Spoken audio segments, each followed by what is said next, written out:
Hi guys, welcome back to my channel. It is Mike here once again. Hello, how are you?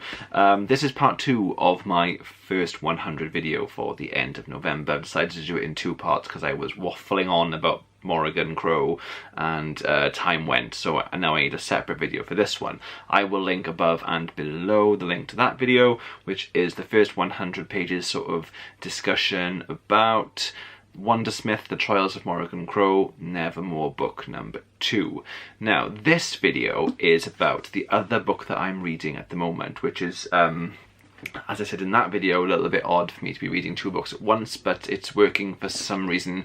At the moment, this is The 7 Deaths of Evelyn Hardcastle by Stuart Turton. This is the red, lovely sprayed edge of the Waterstones edition, and I have reached page 100 in this at the same time as I've reached page 100 in Wondersmith. I'm reading equal parts at the same time, just by coincidence. This book is actually really, really good so far. I really, really like it. Bit of a tricky one to explain. It's set in a Downton Abbey kind of house, where there's going to be a masquerade ball, and the main character, whose name I've just discovered is Aidan Bishop. It's on the back of the book, but I'm 100 pages in and I've just learned the main character's name. And there's a very, very good reason for that, if not complicated to describe.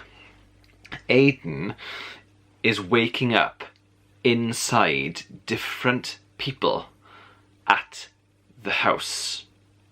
It's strange. The house belongs to the Hardcastles. There's about to be a party, and so far Aidan has been inside 4 different people's heads. He is literally woken up as that person, not knowing who he is, where he is, why he's there, and during at the very, very beginning of this book, he thinks he witnesses a murder, and so he's in the woods, he's by himself, he's really dishevelled, he looks like he's been attacked, and he runs back to the house where he learns that he's in the body of, I think it's Sebastian Bell, if memory serves. If that name is right, I deserve a medal because I'm not very good with the names. He's in Sebastian, and he has to figure out during the course of that first day what's going on, how on earth he got into that body, who he is. He thinks he is Sebastian with amnesia, and until he meets this guy dressed as a plague doctor from the plague, you know, those big beaked things, porcelain mask, black cloak, really scary. And this guy is sort of, he knows what's going on, and he starts speaking to Sebastian and tells him he's not ready yet, so he comes back to him in future time. But the next day when Sebastian wakes up, he's in the body of somebody else, and he has to relive the day again from somebody else's perspective. And every time that person gets unconscious, he wakes up in somebody else. So he's jumping around. There really is this sort of strange sci-fi element to it. But there's also a murder mystery because someone is about to die that evening, and he has been charged, Aidan has been charged in trying to figure out who the killer is. He's been charged by the plague doctor, and the plague doctor has said that it's actually a race. There are 3 of you in here reliving this day over and over again, jumping from body to body, and the 3 of you are racing to discover who has committed the murder, and then that person will be set free. So it's quite an interesting take on a murder mystery, and a weird Groundhog Day, and a weird sci-fi timey-wimey complicated story, but it doesn't read complicated. It's very, very simple to read, and I'm thoroughly enjoying myself. Quite tricky to explain about the characters because it's the same person, but he's just realised, sort of nearing the end of the first 100 pages, that he is himself, he is Aidan, but he is characteristics of the person that he is inside are coming to the forefront, and things that he might not be or would do, he's doing and being. So he's sort of discovering that actually when he's inside Sebastian, for example, he is a coward, and that is Sebastian's trait, not his, if that makes sense. And he jumps into a butler I can't remember the butler's name, sorry, but I remember him as the butler, so that's something.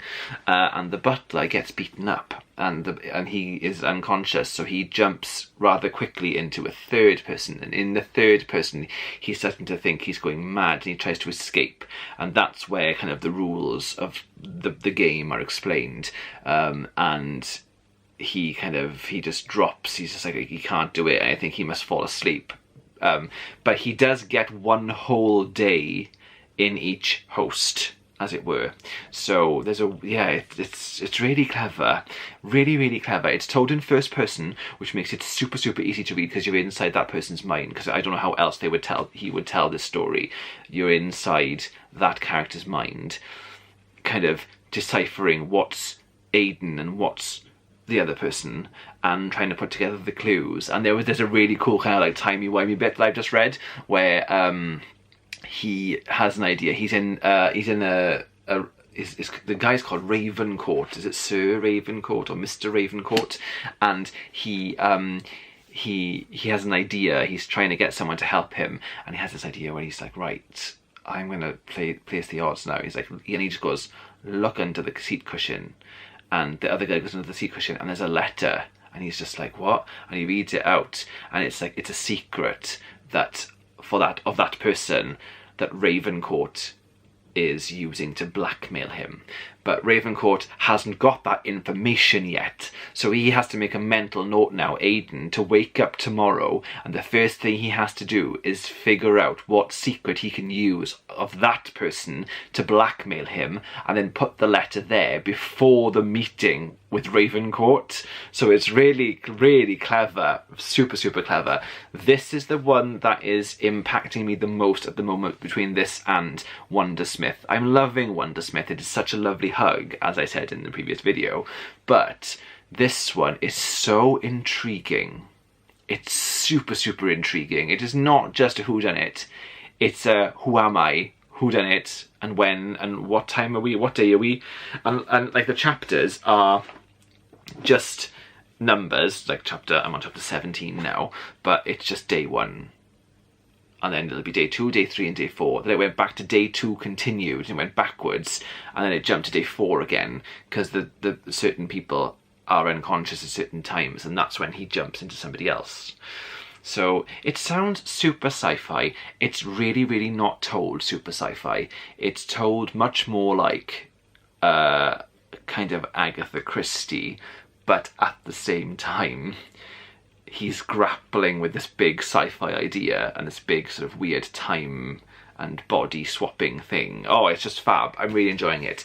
I implore you to try this, guys. It's a really simple read. I'm only 100 pages in and I am enthralled. I cannot wait to finish this book.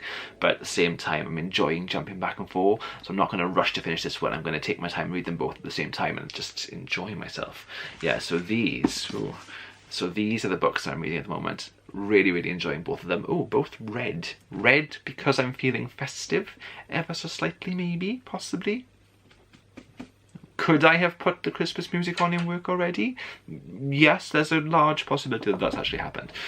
Yes, so I'm reading these two, really enjoying them. Very different to each other. The thing about Wondersmith is obviously it's a middle grade book, so the characters are jumping forward. There is a good story, and the level of sort of mystery and the bigger story is happening in the background, and you don't always sort of focus on that. You're more focused on the interesting bits about like Morrigan going to school and learning new tricks and meeting people and different weird things in Nevermore, and that's what the book kind of centers on, and that's what Harry Potter was so good at. The world building is brilliant and the mystery is happening in the background. This one is all about the mystery, and I'm super intrigued. Thank you very much for watching, guys. That's the end of this video. Have you read these? Are you reading them right now? What do you think? Let's have a chat in the comments, and I will speak to you all soon. Bye.